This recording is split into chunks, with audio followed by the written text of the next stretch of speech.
All right, so it's March 1st, 2017, and we're going to do a little bit on pro team backpack training and education, okay? So we're going to talk about how to properly wear the vacuum, how to properly use it for hard floor care, carpet care, mat cleaning, and then how to utilize it with accessories for corner and edge cleaning, high dusting, things like that, and then how to properly wrap a cord, okay? So first, we'll go ahead and we'll talk about the vacuum itself. So the new Pro Team Pro 6 is a little bit of a new model, and on this model it has kind of a cool feature in that on the front is actually where they put the exhaust. So now you can actually set the vacuum down on the floor if you ever need to vacuum something, and you don't have to worry about the exhaust going through the bottom, okay? There's actually 3 different levels of filtration, 4 if you include the exhaust fan, but 3 coming in. So you've got your cloth bag, which is new, or your disposable bag. You got your cloth bag, and then down inside here, there's actually a mesh filter, which you can rinse out with water, blot it with a microfiber cloth, and go ahead and set it back in there, okay? And that just has a little pop right there on the bottom, so you just line it up, click it down, and you're good to go. Cloth bag goes in, just like so. Your micro filter bag goes in. You want to make sure that's nestled up to the edge nice. Then you put your top on, like so. Your clips, and you're good to go, okay? Wearing it, how to properly wear it. First step, make sure that you've got a nice length here so you can get it over your shoulder nice and easy. Come to the other side, slide it on, okay? Don't tighten up your shoulder straps. Always tighten the belt first, okay? So with these, you actually pull back, slide out, pull back, slide out. The easiest way, come to the middle like so, then you grab both and you just kind of snug it. It should feel like a belt, like a pants belt, okay? It should be nice and tight. It should be so tight, in fact, that you could take the straps off and the vacuum stays virtually in the same place. Why is that important? Because then all the weight of the vacuum is on your hips, right on your pelvis, where your spine meets, and holds your upper body, okay? That's where humans are designed to hold that weight, okay? So you put the straps back on.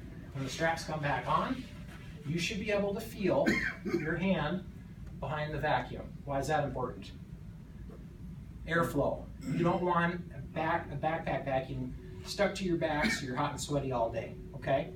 The other benefit is it actually will act as a stabilizer, and it'll help you keep your body in an upright position, which is actually good for your posture and helps prevent worker fatigue, okay? Next step, go across the top here. Snug that down, okay? There's plenty of slack behind here for me, so I'm gonna just do a little adjustment so that it's nice and comfortable, okay? If you need to adjust this a little bit, you can. Good to go. Now all the weight's on my hips. No, hardly any of the weight is on my shoulders. I don't want it on my shoulders, I want it down here, okay? Next thing, you've got these little loops for your accessories. So I got one accessory, I put that on the front so that it lines up with my leg. And then I have the other one on the back, which I usually will flip out like that so it doesn't poke me, okay? So now you've got your accessories on you, you don't need to worry about those.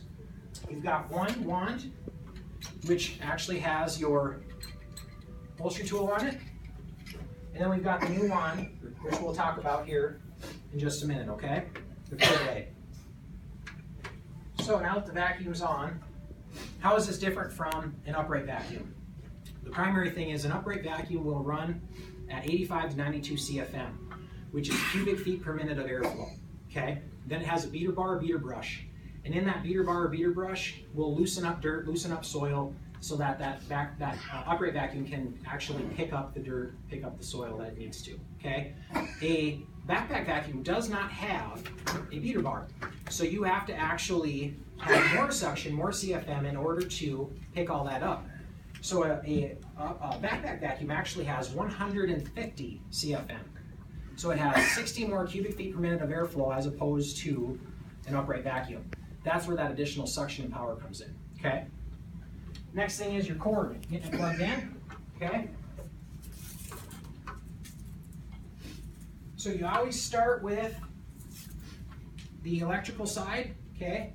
And I always recommend before you drop and get too crazy, loop this up, okay? That'll prevent this from getting all sorts of gunk and stuff built up on it over time, okay? So we're gonna plug in. Looks like those aren't outlets, so we're gonna plug in right here, okay?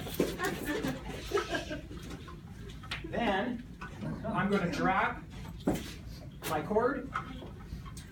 Now, on the side, there's a little cord catcher. So you're gonna take this, okay? You're gonna loop that through. You're gonna drop it down like this. And then you're gonna pull that snug, and you're gonna loop that onto your vacuum. Now, when you feel that pull, it's not pulling on the actual cord that's going into your vacuum. It's pulling on the up here, so you won't pull that cord out, which costs a lot of money, okay? Now you got your power on your side here. So, in the old days, you used to have one of these with a floor tool, and you would use it, back and forth, just kind of similar to an upright, right? A lot of people would do it that way. Well, now they have a new style of wand, which is called the Pro Blade. And with the Pro Blade, there's now two elements of suction. You've got one coming here to this side, one coming out here to this side. So you get proper airflow throughout the entire length of the floor tool, okay? Vacuuming mats, real quickly. This can adjust. So if you are a shorter person, you're not 6'3" like me, you can adjust this down and then clamp it, okay? I always recommend looking through the little line there and extending it only as far until you see the end of the actual wand start to stick out, and then make sure it goes back enough. You want enough length in here so that it stabilizes, okay? So now it's nice and tall for me, I like it that way. Vacuuming these mats, because they are a bi-level mat, all the dirt soil drops down below the surface of the mat. Try to run an upright over it, the beater bar doesn't get far enough down, and there's not enough suction to pull it out. So you end up trying to go over it all day, try to get it fixed, right? So follow the flow of the diamond, one direction, follow it the other direction, and it'll be super easy to vacuum these mats, okay? So we're gonna do a little demo. You see the lines on the front of the mat, so what I'm gonna do is I'm gonna start here in the middle, then I'm gonna go to the edge, the back, edge, the back.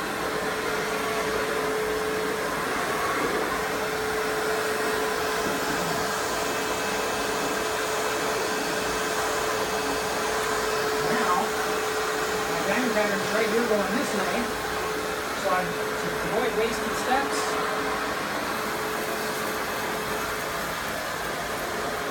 Now you notice I'm not going back and forth. I'm going to allow the vacuum to work. I'm going a little bit slower because I don't want to have to go over it and use a lot of movement and waste a lot of energy.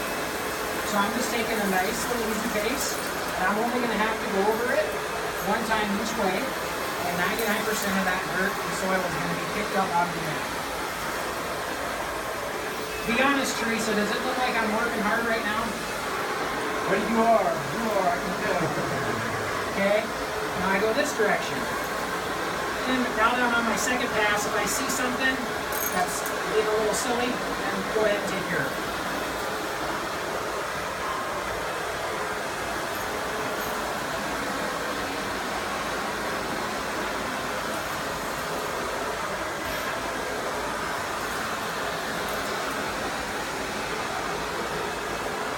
Now I see a few things, so I'm going to do a little extra work. See if I can pick those few things up, get them out of there.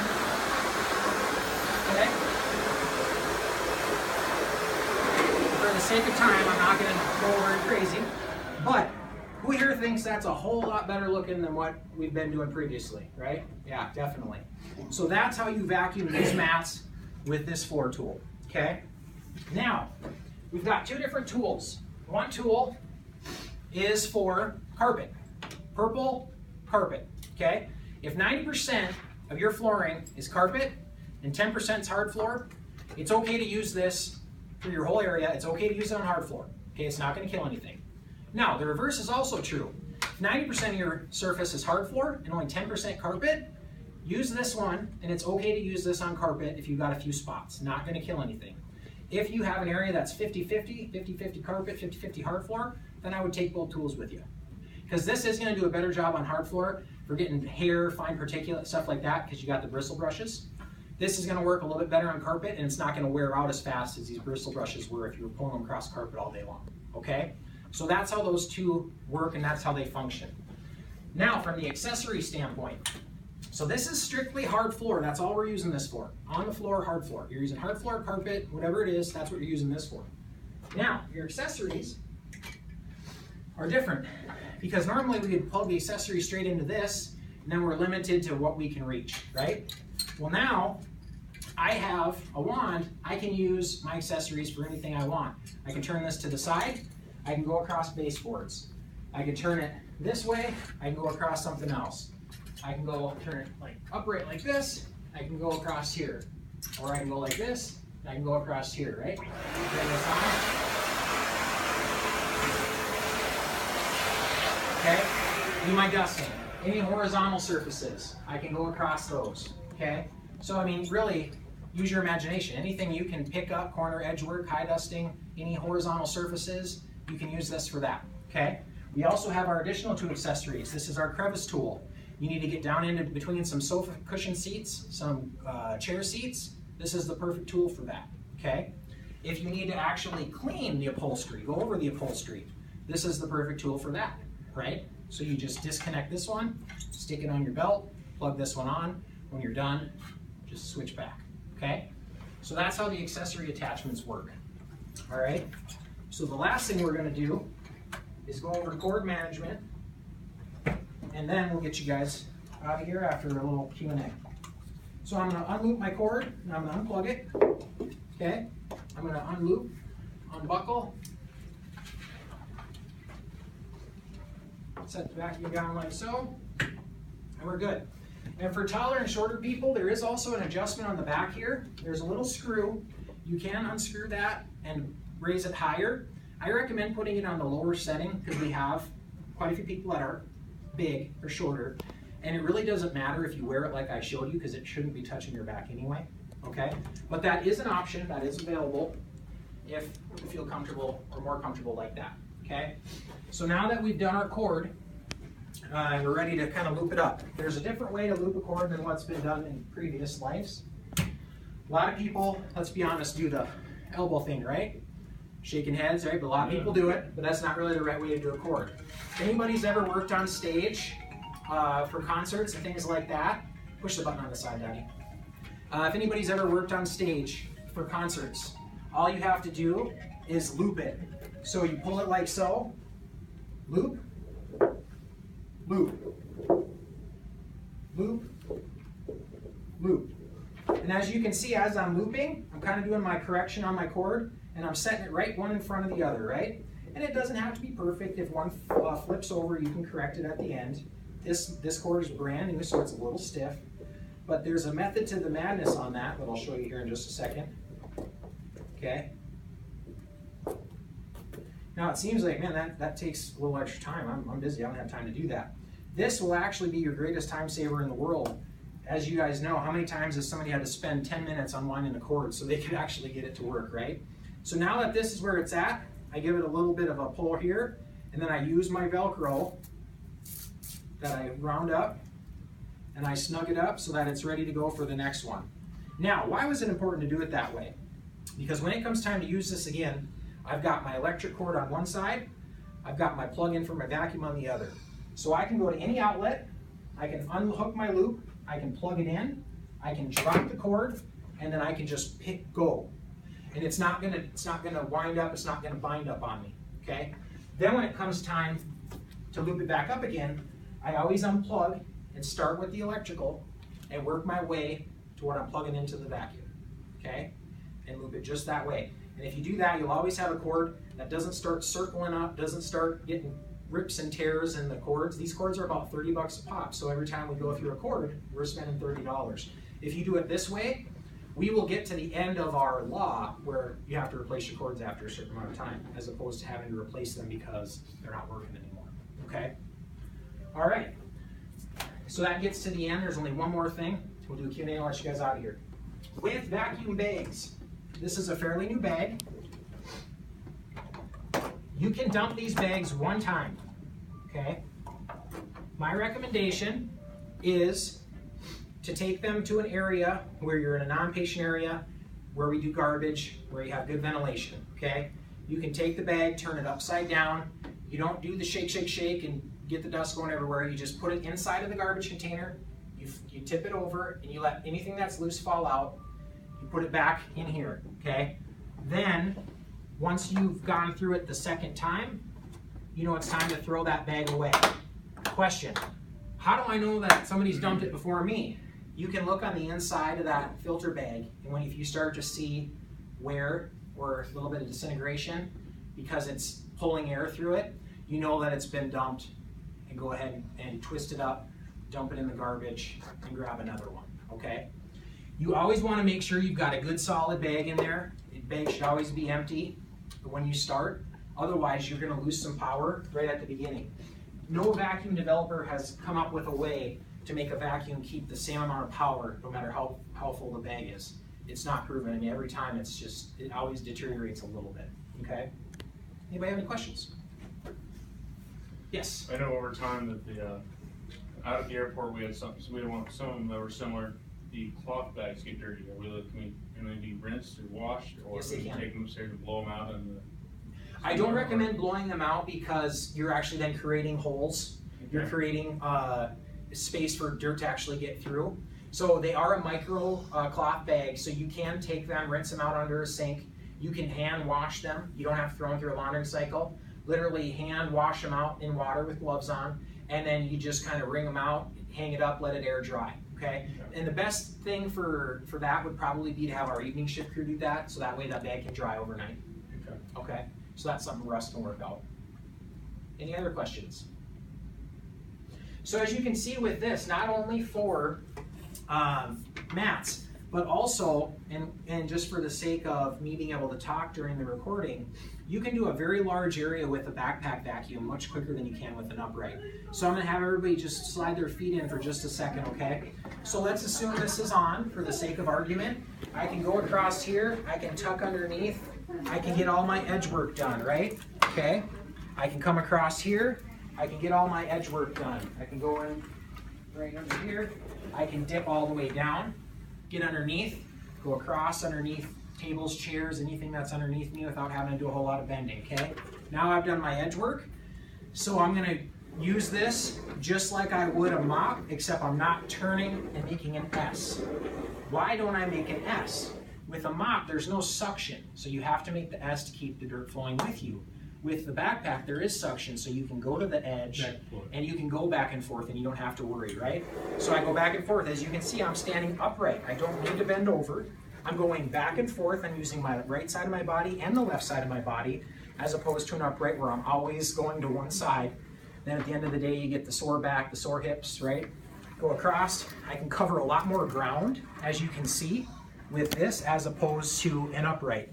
So if you use a backpack in an area, you actually are going to be able to get a lot more accomplished in a lot less time. Who here would like extra time to get more work done in their area?